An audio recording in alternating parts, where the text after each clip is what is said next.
Good morning, students. Today I am going to explain lesson 2 Lost Spring Stories of Stolen Childhood. ये आपकी book Flamingo का second lesson है. Lost Spring stories of stolen childhood, खोया बसंत चुराए हुए बचपन की कहानियाँ. इसके राइटर हैं अनीस जंग, जो इन्होंने उन बच्चों की कहानी इसमें कहानियाँ लिखी हैं जो कि गरीबी से या किसी परंपरा के कारण उनका शोषण होता है. तो पहला हमारा स्टोरी है किसकी, साहेब की, है ना, जो कूड़े से कचरे से सामान को बीनता है. तो हमने आप लोगों को इससे पहले के वीडियो में यहाँ तक पढ़ा दिया था. आज हम यहाँ से स्टार्ट कर रहे हैं. तो देखिए, I remember a story a man from Udipi once told me.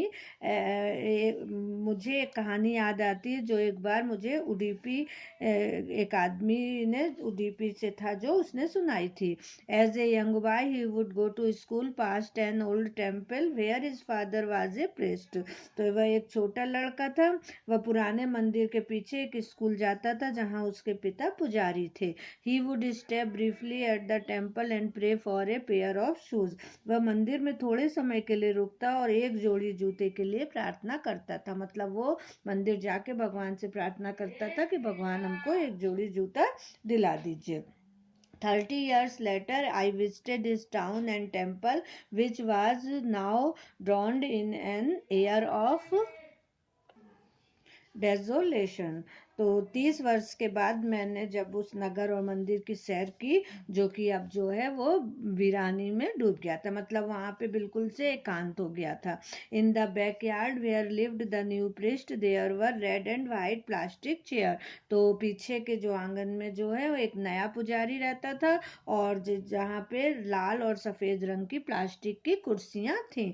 A young boy dressed in A grey uniform wearing socks and shoes arrived panting and threw his bag on a folding bed. तो एक जो लड़का है, young boy है, वो जो है grey uniform में पहना हुआ है, जूते मोजे पहना हुआ है और आता है वहाँ पे और अपने बैग को बिस्तर पर फेंक देता है. Looking at the boy I remember the prayer another boy had made to the goddess when he had finally got a pair of shoes. तो मुझे जब हम उस लड़के को देखते हैं तो मुझे वो लड़का याद आता है जिसने भगवान जिस देवी जी से प्रार्थना की थी एक पेयर ऑफ शूज की. Let me never lose them, है ना, अब मैं इन्हें नहीं खोऊंगा. The goddess had granted his prayer, और देवी जी ने उसकी प्रार्थना स्वीकार कर ली थी. Young boys like the son of the priest now were shoes. और उस लड़के की तरह और भी लड़के जो हैं पुजारी के, वो जूते पहने हुए थे. But many others like the rag pickers in my neighbourhood remain shoeless. किंतु कई बालक मेरे पड़ोस में रहने वाले जो कूड़ा बीनने वाले हैं, रैग पिकर्स यानी कूड़ा बीनने वाले, अभी भी जूते रहित बने हुए हैं. इसके बाद इधर से नेक्स्ट पैरा स्टार्ट करते हैं. माई My acquaintance with a barefoot rag pickers leads to me to Simapuri, a place on the periphery of Delhi, 8 miles away from it. तो नंगे पैर जो बीनने वाले हैं उनकी जान पहचान मुझे सीमापुरी ले जाती है. स्थान दिल्ली के उपनगर का है जो कि दिल्ली से मीलों दूर है ना. तो जो ये यहाँ पे जो रैग पिकर्स हैं जिनकी बात राइटर कर रही हैं, उनका ये कहना है कि ये लोग दिल्ली के सीमापुरी इलाके में रहते हैं. Metamorphically those who live here are squatters who came from Bangladesh back in 1971. तो ये वो लोग हैं जो कि 1971 में बांग्लादेश से आए और अतिक्रमणकारी हैं ना, मतलब वो वहाँ आके वो रहने लगे हैं. साहब फैमिली इज अमोंग देम, और साहब की फैमिली भी उनमें से एक है ना. Seemapuri was then a wilderness, it still is but it is no longer empty. Seemapuri पहले जो है वो वहाँ पे जंगल ही था, लेकिन अब पूरा बसा हुआ और अब वहाँ पे जगह भी नहीं है. In structures of mud with roof of tin and tarpaulin, devoid of sewage, drainage और running water, live 10,000 rag pickers. मतलब कि जो वहाँ पे मिट्टी से उन लोगों ने घर बना लिया है, टीन और तारपोलिन की छत बना ली है, और जहाँ पे जो अपना वेस्टेज है उनको भी कहीं जाने की निकासी नहीं है, लेकिन इस स्थान पे भी 10,000 कूड़ा बीनने वाले रहते हैं। They have lived here for more than 30 years without an identity, without permits, but with ration card that get their names on voters list and enable them to buy grain. और जो ये लोग हैं इनको 30 साल से इनकी कोई पहचान नहीं है ना, और ना उनको किसी ने परमिशन दिया है वहाँ रहने की, लेकिन उनके पास राशन कार्ड है जिससे वो की वोटर लिस्ट में उनका नाम हो गया है और उनको खाने के लिए अनाज मिल जाता है।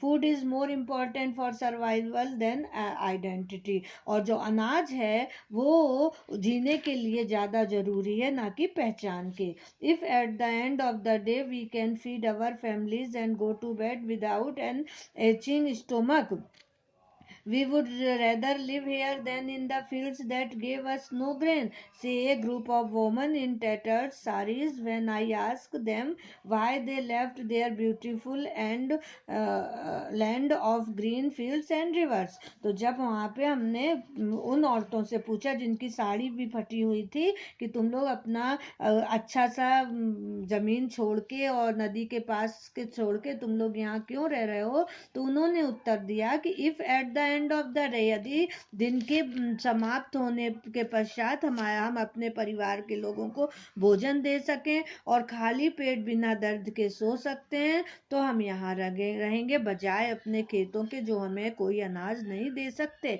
मतलब वहाँ लोग जहाँ बांग्लादेश में लोग रहती थी, भले ही इनके पास खेत थे, लेकिन वो क्या था, वो उनमें अनाज नहीं होता था। तो वहाँ की औरतों का ये कहना है, wherever they find food they pitch their tents that becomes transit home। और जहाँ भी इनको जो है वो खाने को मिलता, भोजन मिलता, वे लोग अपना टेंट लगा लेते और उनका वही घर बन जाता।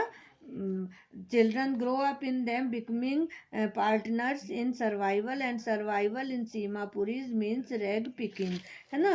तो जो बच्चे इनमें बड़े होते हैं और जीवन के काम में भागीदार बन जाते हैं, और सीमापुरी में जीने का मतलब है कि कूड़ा करकट से सामान को बीनना।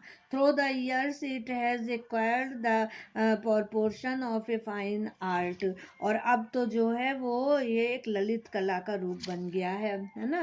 Garbage to them is gold, it is their daily bread, a roof of over their heads, even if it is a leaking roof, but for a child it is in even more। तो कूड़ा इनके लिए स्वर्ण है, सोना है, या इनका दैनिक जो भोजन है, उनके सिरों पर छत है, भले ही उसमें से पानी टपकता हो, किंतु एक बच्चे के लिए यह उससे भी बढ़कर है। तो इस तरह से राइटर यहाँ पे ये बताते हैं कि ये जो लोग बाहर से आए हैं वो सीमापुरी में रहते हैं और उनका एक ये काम बन गया है कि उनको कम से कम वहाँ खाना तो मिल रहा है, और बच्चे यही सोचते हैं कि उनका जो है इससे भी बढ़ के अब उनके लिए तो कुछ है ही नहीं। तो यहाँ तक हमने क्लियर कर दिया है, अब नेक्स्ट वीडियो में यहाँ से पढ़ाएंगे। Thank you.